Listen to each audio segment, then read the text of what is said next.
اسٹیفیٹس کے موضوع دوستو السلام علیکم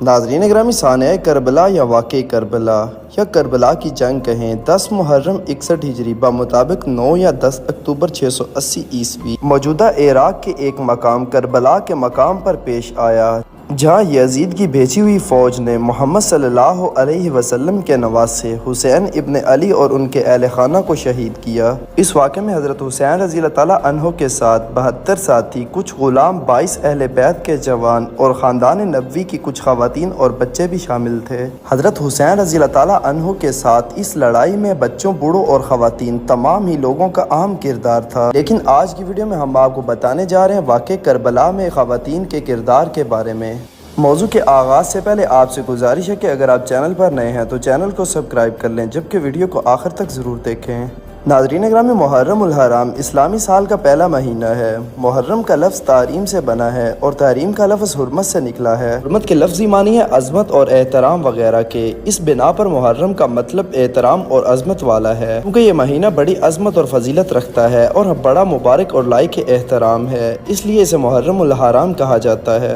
تاریخ اسلام ایک اہم ترین اور منحصر بالفرد واقعہ جس نے نام نہاد اسلامی معاشروں کو حقیقت اسلام سے روشناس کرایا اور تاریخ اسلام کو حیات ابدی کے رنگ میں رنگ دیا، وہ سید الشہداء امام حسین رضی اللہ تعالیٰ عنہ کا قیام ہے۔ یہ قیام ان مردوں اور عورتوں دونوں کی فداکاریوں اور جانساریوں پر مشتمل ہے جو پوری دنیا کے مسلمان مرد و زن بلکہ ہر انسان کے لیے نمونہ عمل اور مشعل راہ ہے۔ واقعہ کربلا تمام خصوصیات کا مجموعہ اور مختلف موضوعات پر مشتمل ہے۔ یہ واقعہ صبر، استقامت، شجاعت، پرہیزگاری، عقیدہ، اخلاق اور طرز زندگی سکھاتا ہے۔ یہ ایک ایسا واقعہ ہے جس میں چھوٹے اور بڑے، خواتین اور مرد سب شامل ہیں اور ہر ایک کا اپنا کردار ہے۔ تاہم اس حقیقت سے انکار ممکن نہیں کہ عاشورہ کو وجود اور رونق عطا کرنے والے با ایمان اور شجاع مجاہدین در حقیقت اپنی ماؤں کے لیے ایک انمول سرمایہ تھے۔ کربلا کے واقعات کو زندہ و جاوید بنانے میں حضرت زینب رضی اللہ تعالیٰ عنہا، حضرت کلثوم رضی اللہ تعالیٰ عنہا، حضرت سکینہ رضی اللہ تعالیٰ عنہا، اسیران اہل بیت اور کربلا کے دیگر شہداء کی بیویوں اور ماؤں کا اہم کردار رہا ہے۔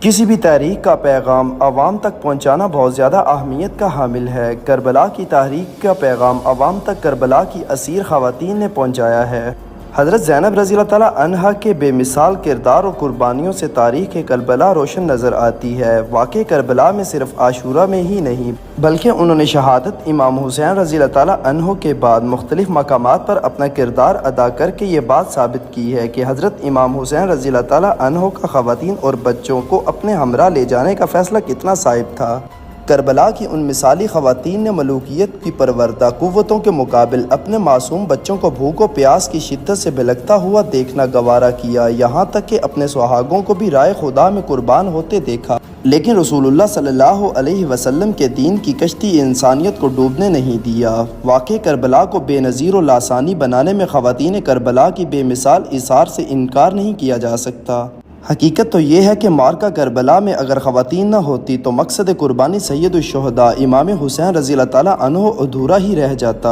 اور آج ہمیں حضور پاک صلی اللہ علیہ وسلم کے نواسے کی قربانی کی حقیقت معلوم ہی نہ ہوتی۔ یہی سبب ہے کہ نواسے رسول صلی اللہ علیہ وسلم ملوکیت کے مقابلے میں بیداری امت کی تاریخ میں اپنے ہمراہ اسلامی معاشرے کی مثالی خواتین کو میدان کربلا میں لائے تھے۔ کربلا میں امام حسین رضی اللہ تعالیٰ عنہ کے انصار و مجاہدین کو ان کی ماؤں اور بیویوں نے ہمت اور حوصلہ دیا کہ تم سے زیادہ قیمتی جناب فاطمہ الزہرا رضی اللہ تعالیٰ عنہا کے فرزند ہیں، ایسا نہ ہو کہ تمہارے ہوتے ہوئے دشمن ان کو نقصان پہنچا دیں۔ اگر ایسا ہوا تو ہم روز معاشر حضور پاک صلی اللہ علیہ وسلم کی سب سے پیاری بیٹی حضرت فاطمہ رضی اللہ تعالیٰ عنہا کو کون سا منہ دکھائیں گی؟ یہ ان عظیم ماؤں کی ہمت تھی کہ اسلام کی سربلندی کے لیے ایک نے اپنی عمر بھر کی کمائی جناب علی اکبر رضی اللہ تعالیٰ عنہ، جنہیں امام حسین رضی اللہ تعالیٰ عنہ کے لیے عظیم مشن پر قربان کیا، تو جناب رباب رضی اللہ تعالیٰ عنہا نے اپنے 6 ماہ کے ننھے شیرخوار کو امام کا مجاہد بنا کر پیش کیا۔ تربیت اگر ایسی ماؤں کی ہو تو پھر فرزند تاریخ میں باقی رہ جانے والے سپوت کیوں نہ بنے۔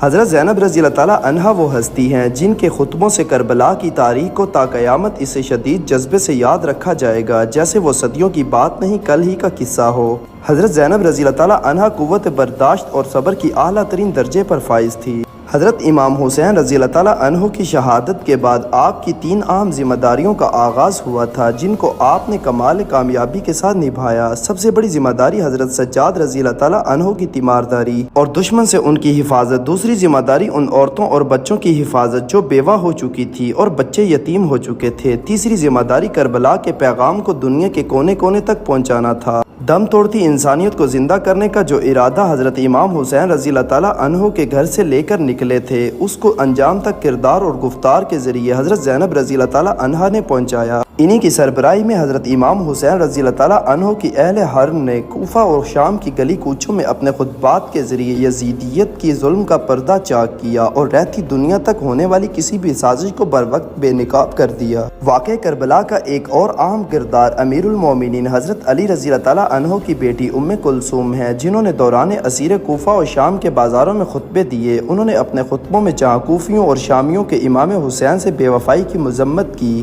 وہیں حرم رسول صلی اللہ علیہ وسلم کی طرف نگاہ کرنے سے شدت سے منع بھی کیا۔ آپ کوفہ میں ایک خطاب کے دوران فرماتی ہیں جس کا ترجمہ ہے، اے کوفہ والو، کیا تمہیں خدا اور اس کے رسول سے شرم نہیں آتی کہ تم حرم رسول کی طرف نگاہ کر رہے ہو؟ حضرت زینب رضی اللہ تعالیٰ عنہا اور حضرت سکینہ رضی اللہ تعالیٰ عنہا کے بھی اسی طرح بہت سارے خطبات اور واقعات پائے جاتے ہیں جن میں انہوں نے اپنے پردہ کو محفوظ رکھنے کی کوشش کی۔ اس کے علاوہ کاخ یزید میں حضرت زینب رضی اللہ تعالیٰ عنہا نے جو خطبہ دیا، اس میں آپ نے فرمایا، اے یزید، کیا یہ تیری عدالت ہے کہ تیری عورتوں اور کنیزوں پردہ میں رہیں اور رسول زادیاں اسیر بنا کر بغیر چادر شہروں میں پھیرائی جائیں اور لوگ ان کا تماشا کریں؟ اس بات میں کوئی شک نہیں کہ اگر خواتین حضرت امام حسین رضی اللہ تعالیٰ عنہ کا ساتھ نہ دیتی تو امت مسلمہ کی بیداری کی یہ تاریخ کبھی کامیاب نہ ہوتی، بلکہ میدان کربلا میں ہی ختم ہو جاتی۔ ان خواتین نے ہی اس واقعے کی یاد کو زندہ و جاوید بنا دیا۔ جگہ جگہ پر ان محترم خواتین کا احکام و خداوندی کی طرف توجہ دلانا اور ان کی مکمل رعایت کرنا آج کے مسلمان خواتین کے لیے واضح درس دے رہی ہیں کہ زمانہ کتنا بھی ترقی کیوں نہ کر جائے، حالات کتنے بھی سخت کیوں نہ ہو جائیں، سماج کتنا بھی برا کیوں نہ ہو جائے، مگر یہ سختیاں اور دشواریاں کربلا کی سختیوں اور مصیبتوں کے مقابلے میں ہیچ ہیں۔ اس لیے ہمیشہ اپنے حوصلوں کا علم ہمیشہ بلند رکھیں، حق کا ساتھ دیں، باطل کے خلاف ڈٹ کر کھڑی ہوں تو راستہ خود بخود سہل ہو جاتا ہے، اور اگر آپ حق کے ساتھ کھڑے ہوں تو زمانہ آپ کو کبھی بھولتا بھی نہیں۔